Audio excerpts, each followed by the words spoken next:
નમસ્કાર વિદ્યાર્થી મિત્રો, કેમ છો? મજામાં? અત્યારે આપણે ધોરણ 11 વાણિજ્ય વ્યવસ્થા અને સંચાલન વિષયમાં ચેપ્ટર નંબર 2 ધંધાકીય સેવાઓ વિશે આપણે અભ્યાસ શરૂ કર્યો છે. તો વિદ્યાર્થી મિત્રો, છેલ્લે આપણે આ ચેપ્ટરમાં 2 લેક્ચર પૂરા કર્યા છે. હવે આપણે આજના ત્રીજા લેક્ચરમાં આગળ નવા ટોપિકથી શરૂ કરવા જઈ રહ્યા છીએ, જેમાં છેલ્લે આપણે બીજા લેક્ચરમાં શું માહિતી મેળવી હતી, કોને યાદ છે? ચલો યાદ કરો બધા.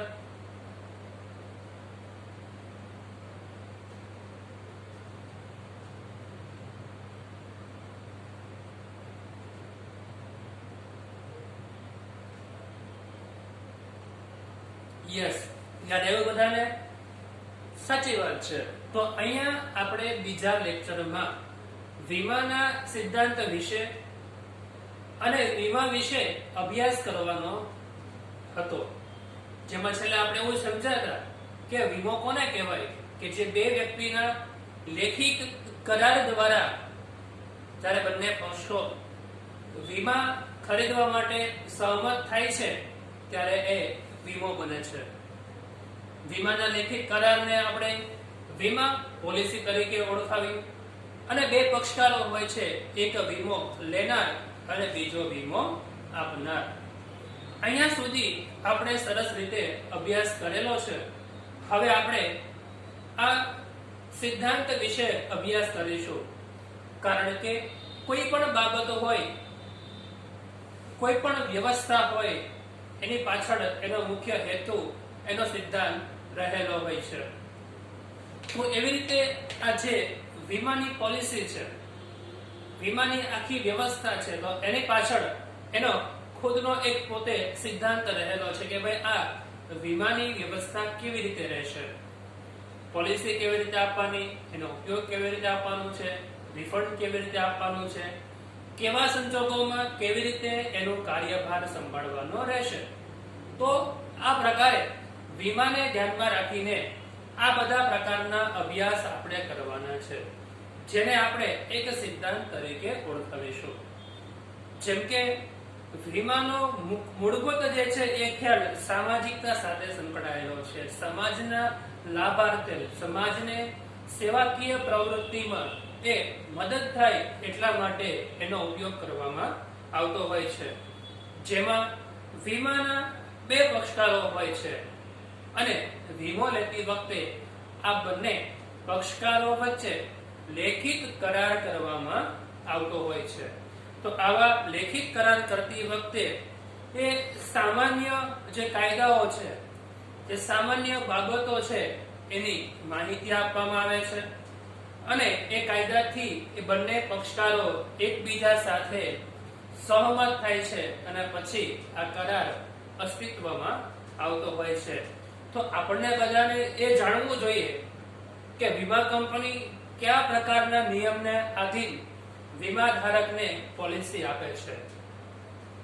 ત્યારે એ જે કરાર છે એ કરારમાં અપાતી માહિતી કેવા પ્રકારની હોવી જોઈએ, ત્યારે બે પક્ષોએ ખૂબ જ સારી અને સચોટ માહિતી એ આપવી જોઈએ. જેમ કે આપણે કોઈ વસ્તુ ખરીદવી છે તો આપણે દુકાનદારને અમુક પ્રશ્ન પૂછીશું કે ભાઈ ગુણવત્તા કેવી છે, આની ગેરંટી વોરંટી કેવી છે, કેવી રીતે કદાચ બગડે તો રિપ્લેસ કરી આપવામાં આવશે, આનો ઉપયોગ કેવી રીતે કરવાનો છે, તેવા જનરલ પ્રશ્ન પૂછીશું આપણે. અને એ વેપારીએ સામાન્ય અને પ્રામાણિકતાથી આના ઉત્તર આપવા જરૂરી છે. એવી જ રીતે વેપારી ગ્રાહકને પ્રશ્ન પૂછશે કે ભાઈ આ માલસામાન તમે ખરીદો, તમને સંતોષ છે કે નહીં, માલસામાનની નાણાંની ચૂકવણી તમે કેવી રીતે કરવાના છો, હપ્તે કરવાના છે તો હપ્તો કેટલાનો રાખવામાં આવશે, તમે ભરપાઈ કરી શકો કે એમ છો કે નહીં.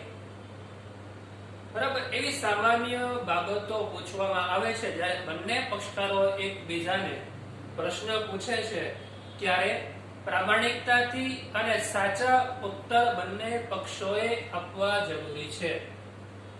શા માટે? જો બે પક્ષકારો એકબીજાને સાચા જવાબ નહીં આપે તો ત્યાં કરાર ખોટો થશે. રાઈટ? તો એવી રીતે એટલા માટે જ અહીંયા આપણે આ વીમા ધારકને અને વીમા કંપની વચ્ચે કરાર થાય છે અને આ સિદ્ધાંત અહીંયા રચાતો હોય છે. એના આધારે જે રચના થઈ સિદ્ધાંતની એને સંપૂર્ણ ભરોસાનો સિદ્ધાંત તરીકે ઓળખવામાં આવ્યો. જેમ એક ઉદાહરણ આપું કે બેંક ને લોન આપવી છે ત્યારે લોન લેનાર ગ્રાહક આ બંને વચ્ચે માહિતીની આપ-લે થશે. બેંક પોતાની વિશેની બધી માહિતી ગ્રાહકને આપશે, ગ્રાહક એના વિશેની સંપૂર્ણ માહિતી બેંકને આપશે. જો બંને સાચી માહિતી આપે તો કરાર એ સંપૂર્ણ 100% સાચો બનશે. જો એ માહિતી જે છે એ ખોટી આપશે તો એ કરાર જે છે એ યોગ્ય કહેવાશે નહીં. એટલે આ જ વસ્તુ આપણે જોવાની છે કે બંને એકબીજા સાથેનો જે વિશ્વાસ છે, ભરોસો છે, એ જાળવી રાખવા માટે સાચી માહિતી આપવી જોઈએ. જો સાચી માહિતી આપે તો સંપૂર્ણ ભરોસાનો સિદ્ધાંત કહેવાય. જો સાચી માહિતી ન આપે તો સંપૂર્ણ ભરોસાના સિદ્ધાંતનો ભંગ કર્યો કહેવાશે. રાઈટ? તો આપણે આને સમજીએ. વીમાનો હેતુ નફો મેળવવાનો નથી.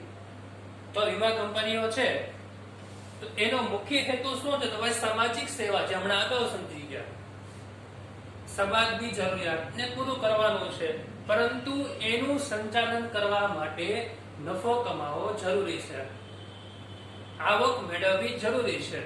એટલે કે મુખ્ય હેતુ નફો નથી, મુખ્ય હેતુ સેવાનો છે, પરંતુ નફો મેળવવો આવશ્યક છે. તો આપણને પ્રશ્ન થાય કે સર વીમાનો મુખ્ય હેતુ શું? તો તમને આ વીમાનો મુખ્ય હેતુ 1 માર્કમાં પૂછાય. બરાબર? તો વીમાનો મુખ્ય હેતુ જણાવો.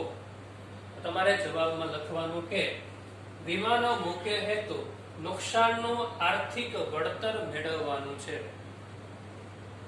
કોઈ બિલ્ડિંગને આગ લાગે છે તો આગ લાગતા જેટલું નુકસાન થયું છે એટલું નુકસાન જો વીમો ઉતરાવેલો હોય તો વીમા કંપની ભરપાઈ કરશે. અને મતલબ શું થયો કે આગ લાગતા જેટલું નુકસાન થયું છે એની ભરપાઈ કરશે. એટલે કે નુકસાનનું આર્થિક વળતર મેળવવાનો કામ. બરાબર? તો જે કોઈ પણ માલિક છે એને નુકસાનના પ્રમાણમાં સામે એટલું આર્થિક વળતર મળી જશે. તો આ એનો મુખ્ય હેતુ છે. બંને પક્ષકારે સંપૂર્ણ ભરોસો હોવો જોઈએ. સંપૂર્ણ ભરોસો. અહીંયા બેંક અને ગ્રાહક બંને વ્યક્તિઓ છે, બંને વ્યક્તિએ એકબીજા પર ભરોસો મૂકવો પડશે. ગ્રાહકે જો બેંકની પાસેથી લોન લીધી છે તો બેંકે ઉપર મૂકવો પડશે અને બેંકે ગ્રાહક ઉપર મૂકવો પડશે. એવી જ રીતે જ્યારે વીમા કંપની છે એ વીમા ધારક પાસેથી વીમો ઉતરાવે છે ત્યારે એ બંને પક્ષોએ એકબીજા સાથે સંપૂર્ણ રીતે ભરોસો રાખીને કામગીરી કરવી જોઈએ. કરારને અનુસરતી બધી જ માહિતી બંને પક્ષોએ આપવી જોઈએ. બરાબર? જેમ કે કોઈ વીમા કંપની છે એ કોઈ ઇન્ડસ્ટ્રીઝ, કોઈ કંપની, કોઈ મકાન, કોઈ વ્યક્તિનો વીમો ઉતરાવે અને સામાન્ય પ્રશ્નો પૂછે કે ભાઈ આ બિલ્ડિંગ જે છે એ કેટલા વર્ષ જૂની છે, અગાઉ કોઈ વીમો હતો કે ન હતો, આનો માલિકી હક કોનો છે, બરાબર? પછી આ જે મકાન છે એની કુલ કિંમત કેટલી થાય છે. એ બધી નાની મોટી જે પ્રશ્ન પૂછે છે એ પ્રશ્ન તમારે જવાબ દેવો પડે. અને એવી જ રીતે જો કોઈ પણ વીમા ધારક વીમા કંપનીને પ્રશ્ન પૂછે કે ભાઈ આ બિલ્ડિંગમાં અમે 50 લાખનો વીમો ઉતરાવીએ છીએ, જો કોઈ નુકસાન થાય તો અમને કેટલું વળતર મળી શકે, કેટલું નુકસાન વળતર મળશે, અમારે આનો કેટલું પ્રીમિયમ ભરવું પડશે, પ્રીમિયમનો દર કેટલો રહેશે, કેટલા વર્ષ સુધી ભરવું પડશે, તો એવી જે બંને પક્ષકાર પ્રત્યે જે નાની મોટી જે કોઈ પણ બાબતની ચર્ચા થાય છે એના વિશે સંપૂર્ણ માહિતી બંને પક્ષોએ આપવી જરૂરી છે. તો બધી જ માહિતી આપવી. ત્યારબાદ સૌથી મહત્વની વાત કે જો કોઈ પણ પક્ષકાર વીમા કંપની કે ગ્રાહક માહિતી છુપાવે છે તો છુપાવીને કરાર કરે છે તો વીમાના સંપૂર્ણ ભરોસાનો ભંગ કર્યો કહેવાશે. એટલે અહીંયા આ બંને પક્ષોએ વીમાના કરારનો ભંગ કરેલો છે. રાઈટ? તો અહીંયા માહિતી છુપાવે તો વીમાના સંપૂર્ણ ભરોસાનો ભંગ કર્યો છે. આવા સમયે શું થશે? અને તમને એક બારના પ્રશ્નમાં પૂછાય કે વીમાના સંપૂર્ણ ભરોસાનો ભંગ થતા કઈ કાર્યવાહી થશે અથવા શું થાય? તો એ સમયે વીમા કરાર રદ થઈ જાય. તો બંને પક્ષોએ જે લેખિતમાં કરાર કરેલો છે એ રદ કરવો પડે અથવા રદ થઈ જાય છે. પ્રીમિયમની રકમ પરત મળશે નહીં. કોઈ કંપનીએ અત્યાર સુધીમાં 25 પ્રીમિયમ ભર્યા છે પણ કંપનીએ માહિતી બધી ખોટી આપી હતી, ફ્રોડ હતું બધું, તો જેટલું પ્રીમિયમ ભર્યું હતું એ બધું પ્રીમિયમ જશે. એક પણ રકમ પરત મળતી નથી અને નુકસાનનું વળતર પણ મળતું નથી. અને જ્યારે નુકસાન થાય એનું પણ વળતર મળશે નહીં. તો આવી રીતે એ નુકસાન વળતરનો સિદ્ધાંત બંને પક્ષોને અસર કરતો હોય છે. બંને પક્ષોએ એકબીજાને સાચી અને સચોટ માહિતી આપવી જરૂરી છે. તો જ વીમાના સંપૂર્ણ ભરોસાનો સિદ્ધાંત ટકી રહેશે. અને જો ન આપે તો ત્યાં એનો ભંગ થશે. ઓકે, બધાને સમજાઈ ગયું? હવે આપણે બીજો સિદ્ધાંત સમજીએ. બીજો સિદ્ધાંત છે નુકસાન વળતરનો સિદ્ધાંત. શબ્દ સાંભળતા આપણા મનમાં તરત વિચાર આવે, તરત જવાબ આવે કે નુકસાન વળતર એટલે શું? કે જે કોઈ પણ નુકસાન થયું છે એનું વળતર આપવું. તો એનો સિદ્ધાંત કેવી રીતે? દરેક વ્યક્તિને આ જાણવાનું ઈચ્છા હોય છે કે વીમા કંપની નુકસાન સામે ભરપાઈ આપે છે તો કેવી રીતે આપશે? એનો રેશિયો કેટલા પ્રમાણમાં રહેલો છે?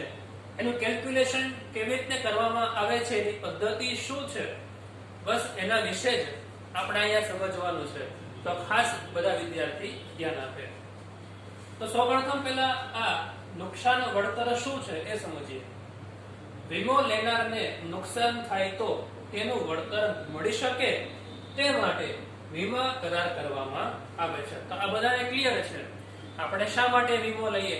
કે ભાઈ આપણી મિલકતને નુકસાન થાય તો એનું વળતર વીમા કંપની આપણને આપે, એટલા માટે આપણે કરાર કરીએ છીએ. તો આ જે વસ્તુ લખી છે કે વીમા કરારનો હાર્દ શું છે? એક માર્કમાં પ્રશ્ન પૂછાય તો લખવાનું કે નુકસાન વળતરનો સિદ્ધાંત છે. નુકસાન વળતરના સિદ્ધાંતનો હાર્દ શું? તો વીમો લેનારને નુકસાન થાય તો તેનું વળતર મળી રહે તે માટે વીમા કરાર કરવામાં આવે છે. આ એનો મુખ્ય બેઝ છે, આ એનો મુખ્ય પાયો છે, એનો હાર્દ છે.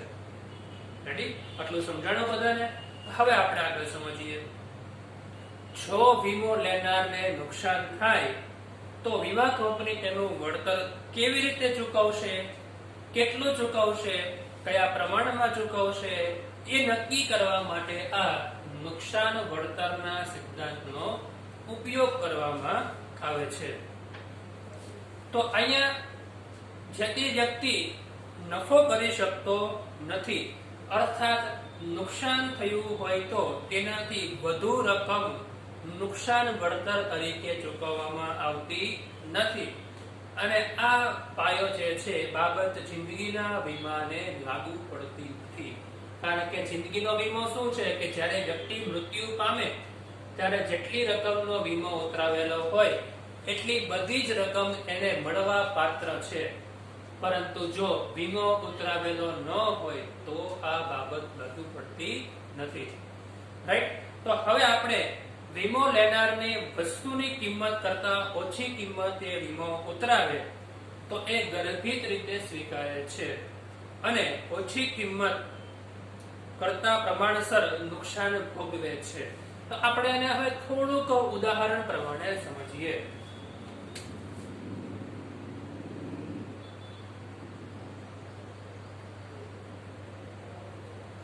આપણે પેલું એક્ઝામ્પલ લઈએ તો જો કોઈ એક વ્યક્તિ, ધારો કે અહીંયા આપણે સમજીએ છીએ કોઈ એક વ્યક્તિ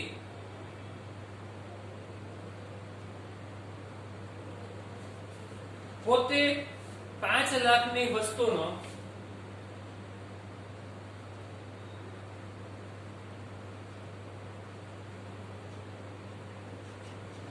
વસ્તુ 5 લાખની છે પણ એ વસ્તુનો રૂપિયા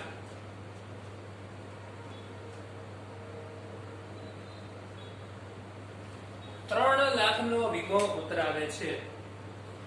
તો જ્યારે વસ્તુ સંપૂર્ણ નાશ થાય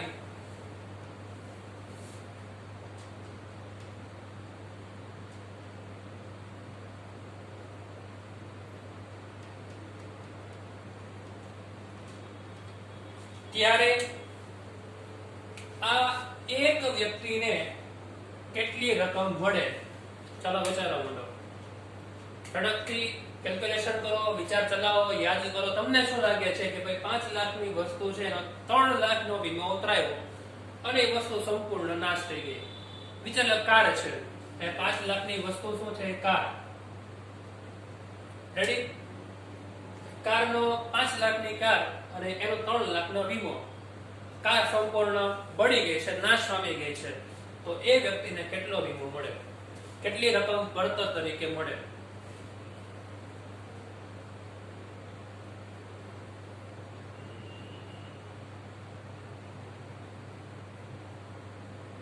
ઓકે, બધાનો જવાબ સાચો છે.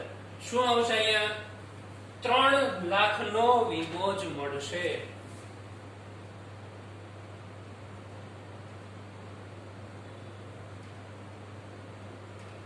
રાઈટ? કારણ કે 3 લાખનો વીમો ઉતર્યો, 3 લાખ મળે. પછી વસ્તુ ભલે એટલી ગમે એટલી કિંમતની હોય. તો આ બેઝ તમને અહીંયા ક્લિયર થઈ ગયું પોઈન્ટ કે ભાઈ શું કહેવા માંગે છે. બીજું, એક વસ્તુની કિંમત 5 લાખની છે.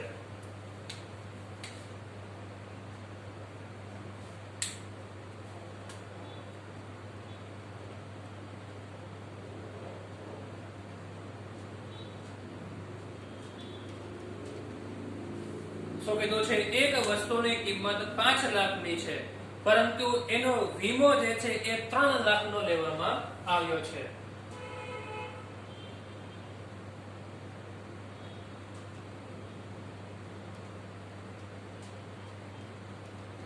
બરાબર? 3 લાખનો અહીંયા વીમો લીધો છે પરંતુ નુકસાન જે છે એ થાય છે એ 2 લાખનું જ નુકસાન થાય છે.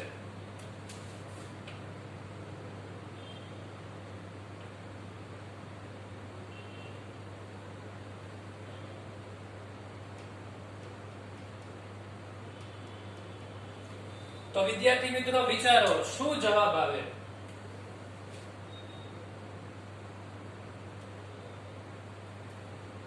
પહેલી પોઝિશન જો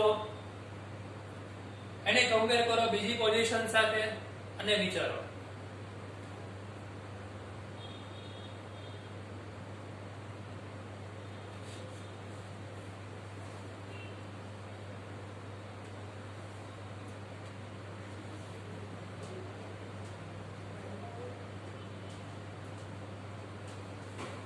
સમજાણું?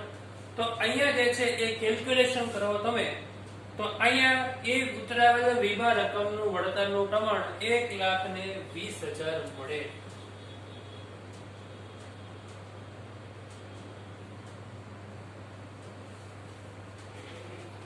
હવે ત્રીજો પોઈન્ટ સમજીએ આપણે કે જ્યારે વસ્તુની કિંમત 5 લાખ હોય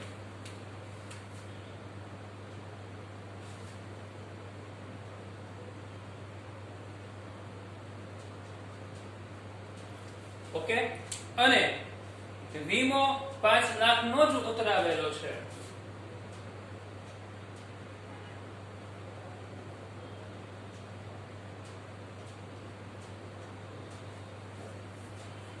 અને સાથે સાથે એ વસ્તુ સંપૂર્ણ નાશ પામે છે,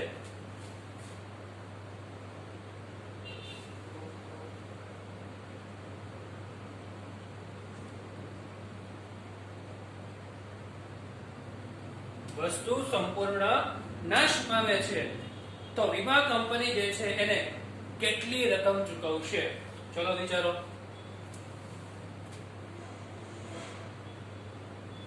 કેટલી રકમ ચૂકવે અહીંયા? યસ, રાઈટ, બધાની વાત સાચી છે. 5 લાખની વસ્તુ, 5 લાખની જે છે વીમો ઉતરાયો હોય અને સંપૂર્ણ વસ્તુ નાશ પામે તો 5 લાખ સંપૂર્ણ મળે. તો આ રીતે નુકસાન વળતર ચૂકવવામાં આવતું હોય છે. બધાને આ સમજાઈ ગયું છે? હવે આપણે આના પછીનો સિદ્ધાંત સમજીએ.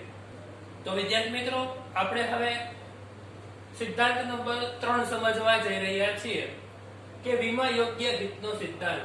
વીમા યોગ્ય હિત એટલે શું? કે વીમો લેનારને વીમા વસ્તુમાં એનું આર્થિક હિત હોવું જોઈએ. વીમા વસ્તુમાં આર્થિક હિત એટલે શું? કે ધારો કે કોઈ મકાન માલિક છે, તો મકાન માલિકને મકાનમાં પોતાનો આર્થિક હિત હોય પણ ભાડુઆતને એનો હિત ના હોય. સમજાય છે? તો કોઈ મકાન છે, એ મકાન માલિકે ભાડુઆતને ભાડે આપેલું છે. હવે એ મકાનની સંપૂર્ણ જવાબદારી, એનો હિત કોના ઉપર હોય? તો માલિક ઉપર હોય. ભાડુઆતને કઈ લેવા દેવા તો નહીં. ધરતીકંપ આવે છે, મકાન નાશ પામે છે, તો નુકસાન કોને? મકાન માલિકને, ભાડુઆતને નહીં. મિલકત છે, મિલકતને કોઈ કુદરતી કે માનવ સર્જિત આપત્તિમાં નુકસાન થાય છે, તો એ નુકસાનનું જવાબદાર વ્યક્તિ કોણ? ભોગવવાનું કોને? તો માલિકે. એના ભાડુઆત કે એના કર્મચારી કે એનો ઉપયોગ કરનાર વ્યક્તિ ભોગવતું નથી. એટલા માટે અહીંયા વીમા યોગ્ય હિતનો સિદ્ધાંત કહેવા માંગે છે કે કોઈ પણ મિલકતમાં જે તે વસ્તુના માલિકનો હક છે, માલિકનો હિત હોય, એના ભાડુઆતનો કે એનો ઉપયોગ કરનારનો હક હોતો નથી. ચોથું છે હક બદલાનો સિદ્ધાંત. હક બદલો એટલે શું? કે જ્યારે વસ્તુનો વીમો લેવામાં આવે છે અને તે નાશ પામે છે, તો એ સમય દરમિયાન એ કંપની એને વળતર ચૂકવી દે છે. જેમાં આગળ સમજ્યા કે 5 લાખની વસ્તુની કિંમત હતી, એમાંથી 5 લાખનો વીમો ઉતરાવેલો છે અને વસ્તુ નાશ પામે ત્યારે 3 લાખનું નુકસાન થાય છે, તો કંપની એને 3 લાખ ચૂકવશે. સમજાય છે?